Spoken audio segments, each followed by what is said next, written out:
সারাদিন ল্যাদ খেতে খেতে কবেকার ভিডিও কবে পোস্ট করছি আমি কিছুই বুঝতে পারছি না। যাই হোক, এই দিনটি ছিল রবিবার।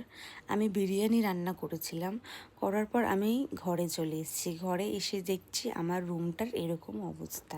তারপরে আর কি লেগে পড়লাম কাজে, যেটা করতে হবে আমাকে। তারপরে পরিষ্কার পরিচ্ছন্ন করে আমি ঘরটাকে পুরো ক্লিন করে নিলাম। তো যাই হোক, আমি রিসেন্টলি মার্কেটে গেছিলাম। তো ওখানে একটা আমি বয়স্ক লোকের দোকানে গেছিলাম। তো উনি আমাকে দেখে বুঝতে পারেনি যে আমি সব কিছু করতে পারি।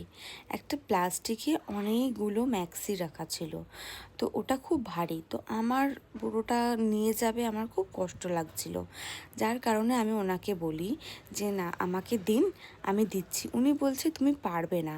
আমি বলছি তাহলে আপনি আমাকে জানেনই না, আমি অনেক কিছু পারি। উনি বুঝতে পারেনি আমাকে দেখে।